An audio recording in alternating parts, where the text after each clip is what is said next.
Yo, what's up guys, it's Melon here back with an announcement slash draft analysis for the SBL, which stands for the Showdown Battle League.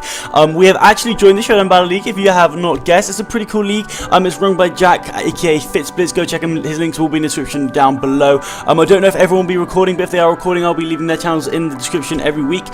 So that's pretty cool, and you can go check out their side. This is basically exactly the same as GPC's draft style league, except for the drafting is done completely differently. I'm not going to do as much as draft analysis as I did for the GPC, but I'm going to give you guys a quick overview of what my mons were and why I chose them, and that's kind of going to be it.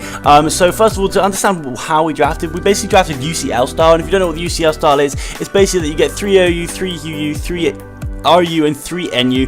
No ifs, no buts. This means you get a lot more power in the GPC. Good mons are really expensive, meaning like I think these first 6 that I got, which were Manaphy, Victini, M-latias, Sylveon, Fortress, and Nidoqueen, I would be over my budget in the GPC, probably. I don't know, I don't actually know. I know Manaphy and Victini at 18, M-latias is 20, so that right there is like 56, then that's 16 for you, I think you're 9 and 14, so I don't know, it'd be pretty close, But that's just the way it goes. Everyone gets more powerful mons in this stuff. But it does mean that my draft, in my opinion, is just ridiculous. It's just such a good draft. So when the draft came around to me, I realized, when the draft started, I realized that I wanted Manaphy or Victini as my first round pick. I kind of thought that was unlikely, as I was kind of later on in the draft. But, you know, I had 3 people below me and there was 10 people in each division, and we did drafting per division. So I had 7 people in front of me. I figured that Manaphy and Victini were most likely both going to get taken.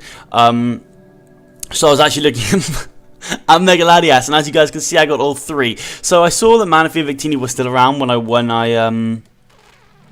when they came to me. And the thing is with the Mega is that I knew that there was going to be a good Mega left. There's way more than 10 good Megas in OU, and I knew I'd be able to grab one no matter what. Especially everyone was picking their Megas first round, and I saw them going, so I was like, man, I'll be able to grab a good Mega.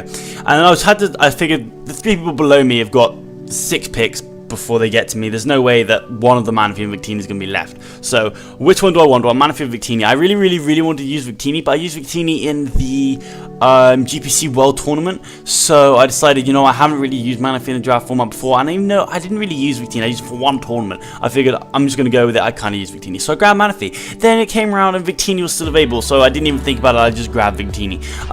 And then it actually came around again, and I realized that everyone had picked their Mega but one person, and that person already had 2 Dragon types. So there's no way that they were going to pick a Mega-Lati, and even so, I was going to guarantee 1 Mega-Lati. If they just went all out Dragon and they picked Mega-latias, I was going to get Mega-latios anyway, which is still a pretty good grab. So I realized that I was just going to go for my UU pick next, because we didn't have to do it in order. So I just went and grabbed Sylveon, knowing that I was going to get a Mega-latios or Mega-latias. I figured I'd just pair it with a really good Fairy type. I didn't really want to get Florges. I wanted something like a Pack a Punch, because I know you can get bulk in the lower tiers. It's pretty easy to get bulk.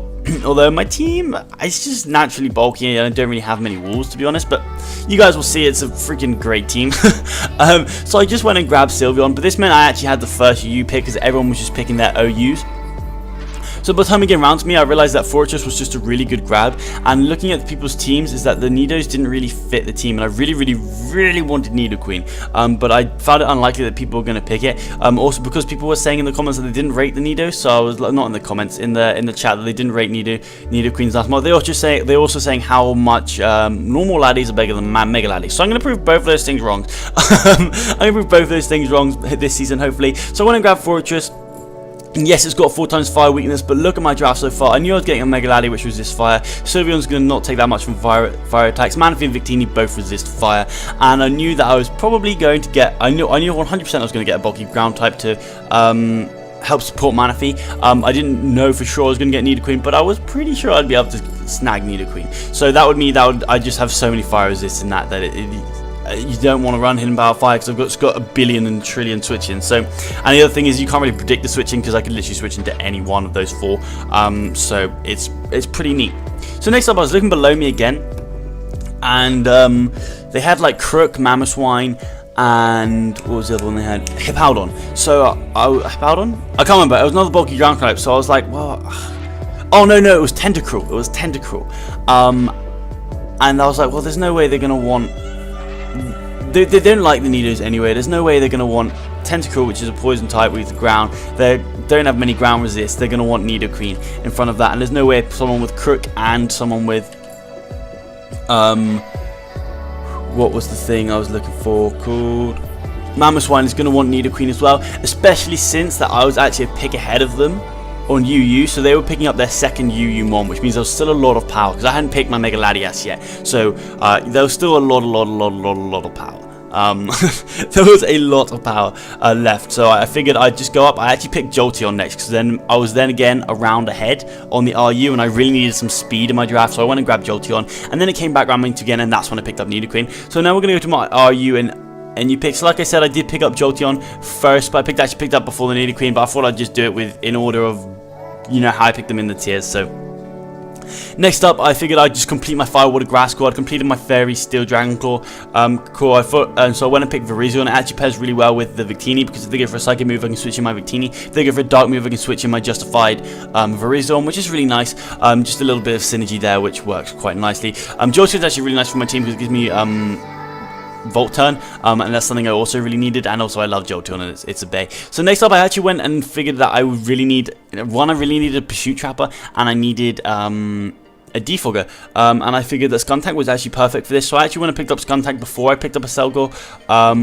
because I knew I was going to be able to pick up something half decent in RU, and I didn't need the Selgor, although it is what I wanted, and it just happened not to get sniped. In fact, the Selgor was my last pick, no, second last pick. Selgor was my second last pick, so next up, I went and picked up Miltank, because Miltank gives me another Stealth Rocket. It's just really fat, and it's just got reliable recovery, and it's great to have some walls down below where you can pick up some bulk. Then I went and picked that from my GPC Season 4 team. I went and got Dusclops as a little pairing with that, so they have really good synergy.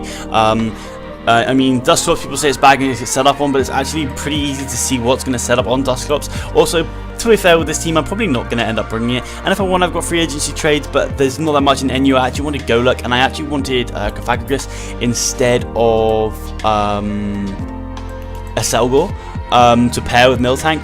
But I couldn't actually get Cofagrigus. It got sniped. Someone picked it first round, which sucks, because I really want to use Cofagrigus in the draft league format, but I'm not going to be able to before Aura, so maybe I can pick it up in Sun and Moon.